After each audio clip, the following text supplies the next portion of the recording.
In step 22 of this IPL course on self-awareness, we talk about the two broadly different types of thought path that are normally associated with your conscious and your subconscious or unconscious mind.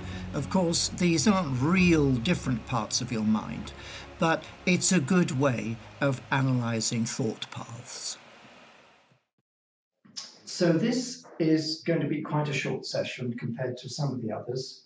And what I want to talk to you is about the subconscious and what goes on inside that subconscious as inputs come in. And particularly, I want to talk about it from the point of view of I'm trying to adjust the inputs that I offer to you so that you will use them as learning and not reject them immediately. Now, to understand what's going on there, I think I'm going to have to redo elements of this diagram. But bear in mind, we're picking up from here in the subconscious, and then I'm going to talk to you during this session about the first set of tests that are applied here before we subsequently, in other sessions, go on to the other tests that are applied before you actually learn something. But first of all, we need to understand how anything manages to get through this level of subconscious control. In other words, the guards at the gate of your mind. So I'm going to pause briefly while I just rub the board, I mean. So I've cleaned the board up a bit, and we're going to start here with subconscious. It's a very loose word for it, but you'll see why I've used that particular word. Basically, there's the conscious mind and the unconscious mind. Now, there's scope for confusion, and it doesn't really matter whether you mix up your subconscious and your unconscious mind. The real thing to grasp is that the conscious mind it's quite like it has certain characteristics. You won't find this mental model which follows in the next steps anywhere else, because I've developed it from studying the subject for nearly 50 years. I started off back in 1968. I've read just about everything there is to be read. I've been influenced by a guy called George Mandler, who came up with Thinking Fast and Slow, way before a guy who got a Nobel Prize for talking about it. I've looked into things called neural correlates. You might want to look that up. I've looked at Sita Samtana, which is a Buddhist theology approach of mindfulness and so on. And I've also read stuff on the stream of consciousness. So it's my theory, but it works. That's the whole point of this. This is a practical approach to how the mind works, not just to understand it, but so you can use it to understand yourself, to have a healthy mind, and also to influence other people, because I have used cognitive psychology to sell $2 billion worth of stuff to people in countries all over the world.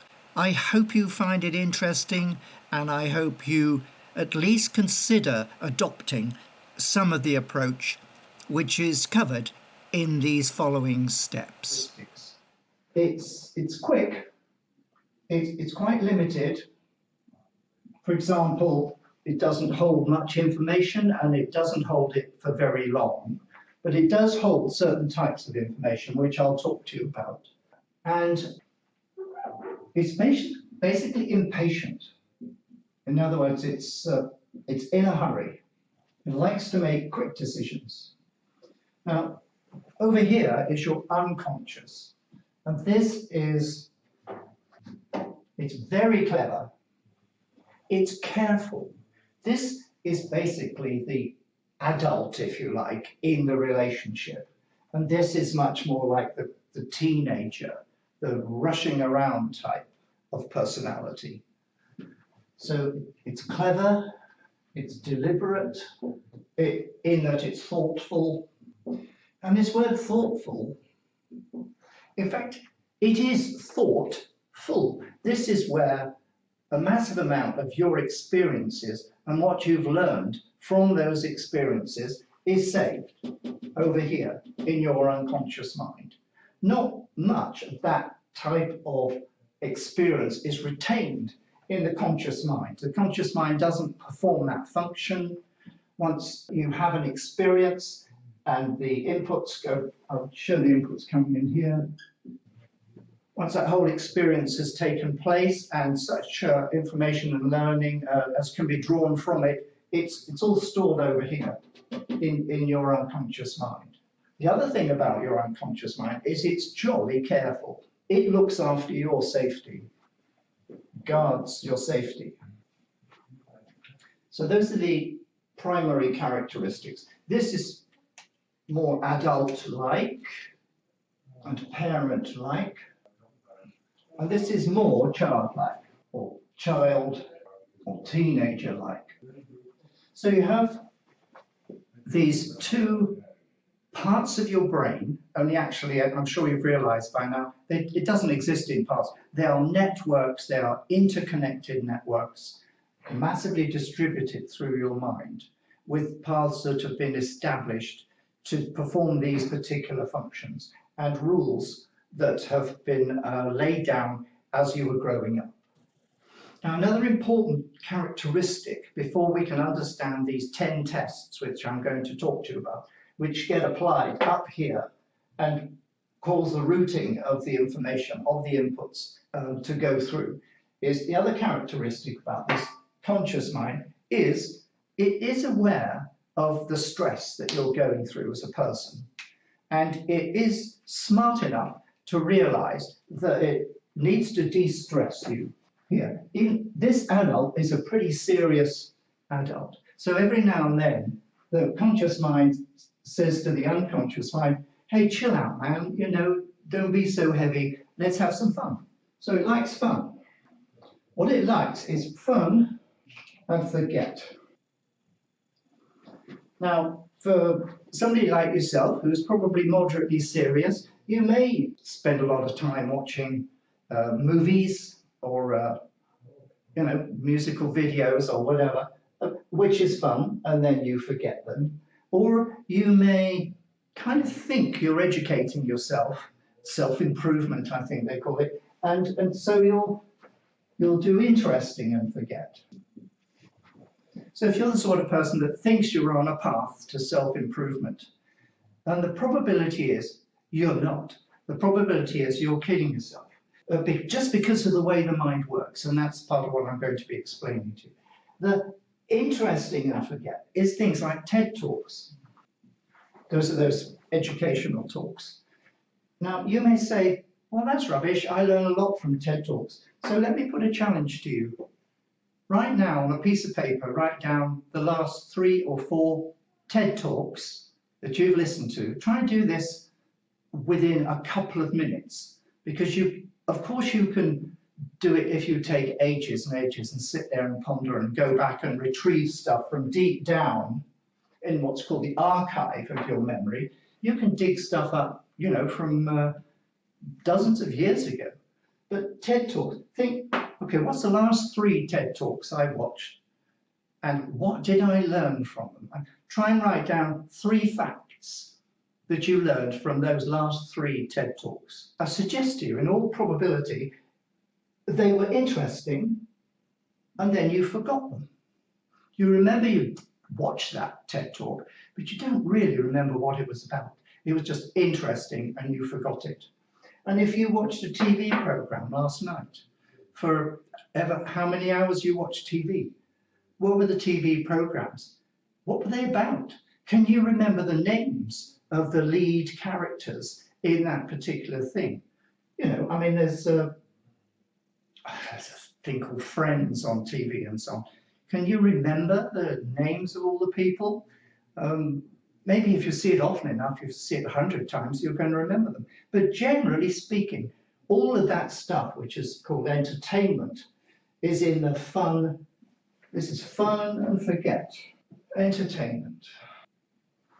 Now, there's not much chance of what I'm doing and talking to you about as being fun and as being entertainment. You know, I could tell you a few jokes, maybe.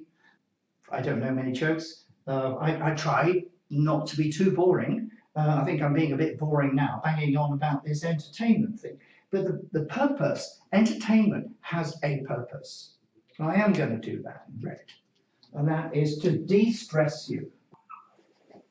Now, we do live in a fast-paced, highly stressful environment. Most people. Where I am here in Santa Cruz, it's just incredibly taxing for people who think it's like, hey, laid back. But just over the hill from here is Google and Facebook and Apple, the whole Silicon Valley thing. And the people, they get the bus from here in Santa Cruz. I think it's at 6:30 in the morning or 7 o'clock at the latest. And then they get the bus back. They don't get back into Santa Cruz until, I don't know, 7 o'clock in the evening. And all the way through that, it's pedal to the metal. They eat their lunches at their desk and that sort of thing. And it's intense, it's tense, intense. And when they do something, they write a piece of code or whatever, they put it up onto the network for the company, and it's immediately looked at by 10 or 20 of their colleagues. And they get feedback on that within 5 minutes, 10 minutes. So that they're never off the hook in terms of their performance and what they do.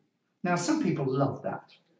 It's like climbing mountains or hang gliding or, you know, whatever, scuba diving. But it is stressful, and your body and the chemistry of your body has to function in a certain way for you to be able to drive your brain.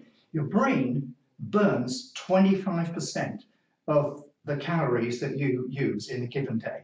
So if you eat, let's say, 2 or 3 or 4,000 calories a day, your brain, if it's 4,000 calories a day, which is a lot, by the way, your brain is using up 1,000 of those calories, which is why when you're working hard, you have chocolate snacks or whatever. And then when you get home in the evening, an awful lot of people, they walk through the door and the first thing they do is pour themselves a drink. They want to de-stress. And then they switch on the TV, or hopefully they play with their kids.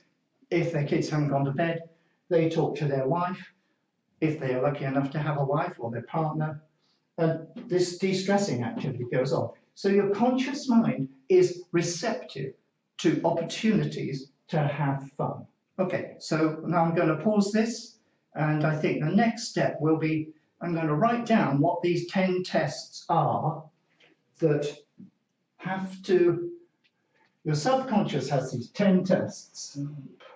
Or really, you can think of it as a kind of, the guard's going to ask you 10 questions as when you want to go through the gateway into the castle. And if some of those questions, if you get them right straight away, he'll let you straight in. Or as I said to you before, if you've got a special pass on, he's going to let you straight in. You get automatic entry. But otherwise, the guard or guards, they have 10 questions they'll ask you. Any one, or maybe you need to get 2 or 3 of them right to get into the castle, the fortress of the mind, or whatever you want to think about it. And when they let you through, you'll go through into either the conscious mind, the guard will give you a little chit and say, okay, here you are, here's your pass, you're allowed to go into the conscious mind. And as I'm sure you're aware, there's some more activity that goes on inside the conscious mind to make decisions as to what happens next. And it's the same way in the unconscious mind. So we are going to talk about the 10 tests, 10 different questions the guard might ask you to let you through either into your conscious mind or into your unconscious mind. I think we're going to stop there. This is a lot to take in.